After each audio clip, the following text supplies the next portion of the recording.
Hello everyone, my name is Izzy and welcome to Clear IT.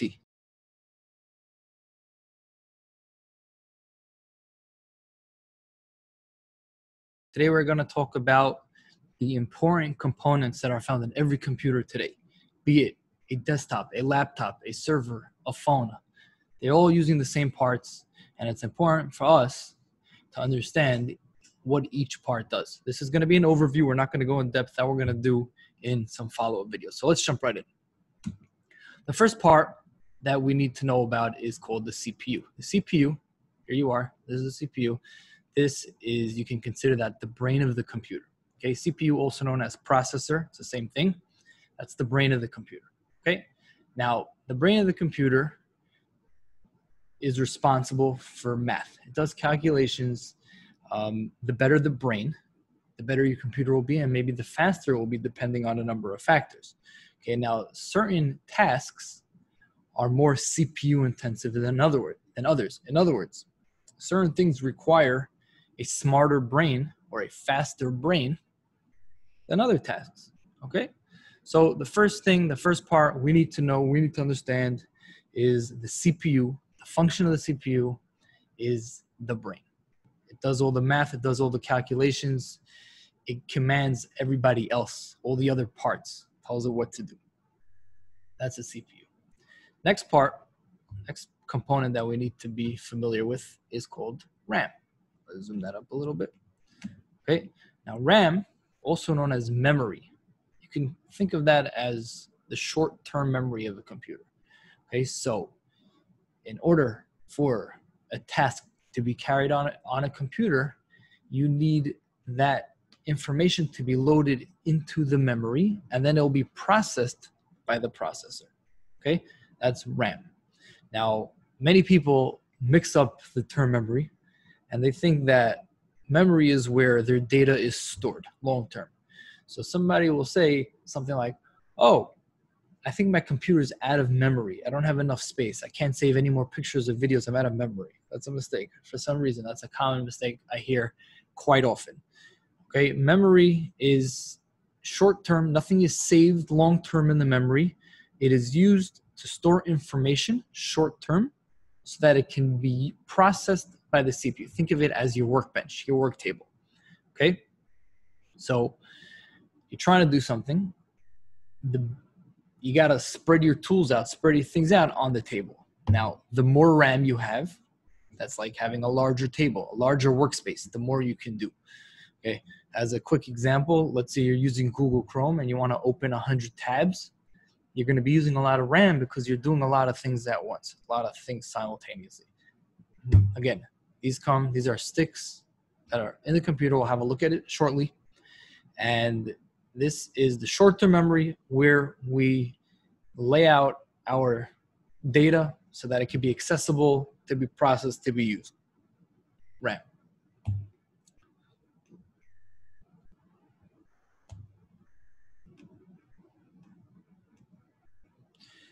Next comes the hard drive. The hard drive can be thought of as a long-term memory. This is essentially your computer. All the data on your computer, it's on there. It's the long-term memory. This is where everything is stored. So let's say you have pictures, videos, files. Where are they all stored? They're stored on the hard drive.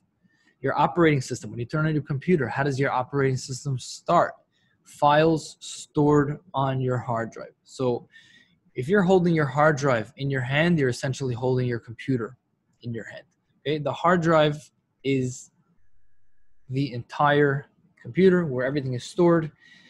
As you do things, as you open programs, as you work on files, as you browse the web, use different programs, whatever it may be, data is being read from the hard drive. It is being passed to the memory and then processed by the CPU and then finally saved back to the hard drive. Again, maybe it's a little more complicated than that. There are some more steps. We'll get to that in detail. We'll explain variations of hard drives and how you can choose the right one for you coming up. But for now, this is just an overview just to understand all the parts and kind of put it all together. Next part needs to be considered is the motherboard. Okay, the motherboard. The motherboard is, you can consider it the highway. This is what puts it all together. The CPU sits on the motherboard in a socket right in here. The RAM, the memory, goes in slots in this particular motherboard would be over here. The hard drive would sit not on the motherboard, but usually right next to the motherboard, and so on. Okay, so the motherboard is the part that puts it all together. It has thousands and thousands of little tiny wires on them. You know, highways for data to be sent to and from, back and forth. And we'll learn about motherboards in depth, of course, and, you know, the different variations and what you need to look out for, you know, when you're considering a motherboard. Next component important to understand is the power supply, also known as the PSU, power supply unit. Okay, the power supply, as it sounds like, this is what supplies power to your computer. Usually stick your plug from the wall into the power supply, and then the power supply goes on to power both the motherboard and the components, the peripherals on the motherboard, and the hard drive, and maybe some other things as well. Okay, again, this is the PSU, the power supply. Moving along, next thing, not required, not found in every computer, but many have. This is called a graphics card. Graphics card has a couple of different names, just so you know, not to throw you off. You have a GPU. GPU is known as a graphical processing unit. GPU, graphics card, or video card are all terms for the same thing. Okay, and the job of the GPU is to help with the graphics on your computer. Now, if you don't have a GPU, you might be wondering, well, then how could I see anything? How do I see the screen and so on? And the answer is the CPU. Most CPUs today, certainly, you know, any CPU that comes in a desktop or a laptop, has graphic capabilities built into the CPU. Okay, so because it's built into the CPU, you can see the screen and you could click around and you have what's called the GUI, graphical user interface, because the graphics are handled by the CPU. But if you need something more, you need something better, you will get what's called dedicated graphics. Dedicated graphics is where you have a graphics card or a GPU in your computer, usually, you know, more powerful and capable of doing a better job for you than the built-in or integrated graphics in your CPU.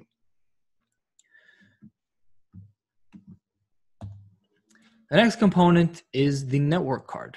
So in order for you to communicate with any other network capable device, for example, to print to a network printer, to access a file share on a computer, on another computer, in order to get onto the internet, to browse the web, to watch a movie, whatever it might be, in order for you to have any kind of network connectivity, you need a network card.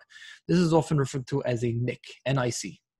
Okay, so this is a NIC. This is where you plug the Ethernet cable. That's the cable that goes, the network cable, into the computer, and that's how you get online. Or that doesn't have to be online as in the internet. It could be just to get online to your local network to access other resources. Now, this is a wired NIC, which means you're going to plug an Ethernet cable and have a wired connection. Of course, we're all familiar with Wi-Fi, and for that, you need to have a wireless network card or a wireless NIC. Here's an example of one NIC. In laptops, a lot of times they're very small. This is a desktop NIC. This goes into the motherboard, has an antenna, and this gives you wireless connectivity to a wireless network. Okay. Finally, the last part we need to discuss is called the chassis or the case. And as you must have guessed, this is the part that you use to put all the components together. Now, it's not just a place to hold all the parts. There's actually some design here, and that is airflow. All the components in the computer can get pretty hot. The CPU especially can get really hot. The GPU can get really hot, and when computer components get really hot, they can get damaged, and your performance will suffer as well. Which is why the chassis or the case is actually designed to supply good airflow. And air will flow through the chassis, which will help cool the computer down. Now, that's not the only thing that helps cool the computer down. There's also fans in there. There's a heatsink, and I'll show you all of that shortly in a demonstration. We'll open up a computer and have a look in there. So these are the main parts. Just to run through real quick one more time, we have the CPU, the brain of the computer, the RAM. It's the short-term memory. This is not where your data is stored. The more RAM you have, the more you can multitask, typically. Okay, then we have the hard drive where all your data is stored. The motherboard, the power supply unit, a graphics card, a network card, maybe a wireless network card, and finally it all comes together in a case or a chassis. Now, there's one more component I didn't show you, and they're not nearly as common as they used to be, and that's of course the optical drive. The optical drive, as you can see on this up here, is the CD player or the DVD player or the Blu-ray player.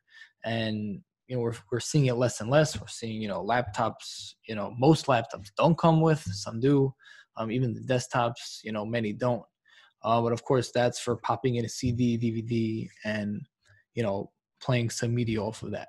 So these are the main components that you will find in any computer, be it a server, a desktop, a laptop, your phone, any other computer, your washing machine. These are the parts that are needed. They all have CPU, they all need RAM, they all have some kind of long-term storage like a hard drive. Now let's go take a look at a real computer. Okay, so here we have a Dell XPS. I'm going to open it up and I'll have a look. Just quickly in the back, you'll see here is the power supply. This is where the plug goes in. Here you have a little power light. This is the NIC we talked about. This is where the Ethernet cable goes. Let's pop the cover off. Okay, so in here, the first thing we notice is the fan. And underneath the fan is what's called the heatsink. Below that is the CPU. I'm going to take that off.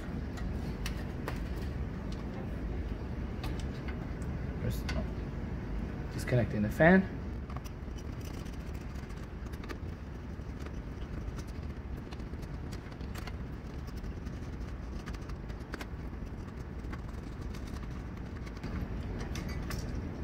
Okay, so here you can see we have a fan with the heatsink. This is used to disperse the heat from the CPU.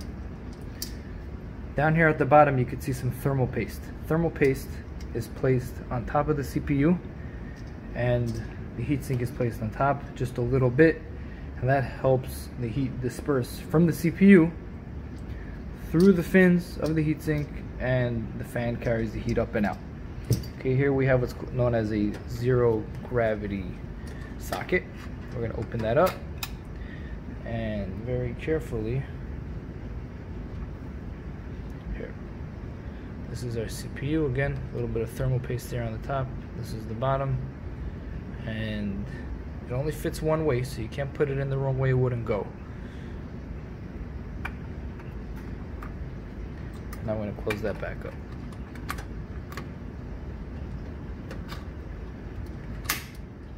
Okay, next is the RAM.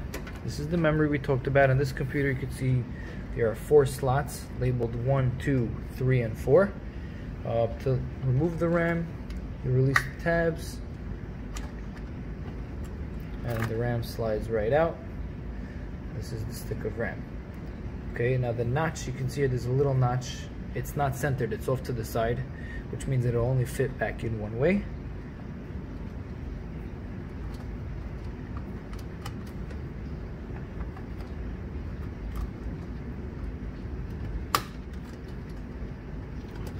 And there we go. Next we have the hard drive. I already removed the screws. You can see 2 cables connecting it, one for power, one for data. This is known as a SATA cable, and this is a SATA power cable which is running back to the power supply. So we have power coming from the power supply and the SATA data running down to the motherboard. We can pop these out, and this is a 2.5-inch hard drive, which is usually the laptop size, but they can be found in desktops as well.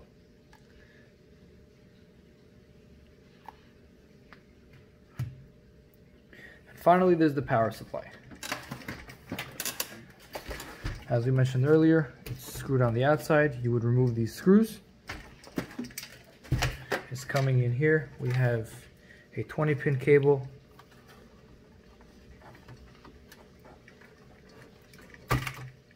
here, this is going into the motherboard, as well as a 4-pin cable over here. This is what powers the motherboard.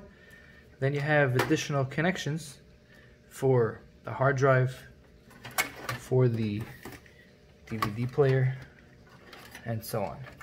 And these are the main parts you will find in a computer. Thanks for watching, guys. Please take a moment to like, subscribe, and share this video. And of course, don't forget to comment. Ask questions, share your experiences, and I'll see you in the next video.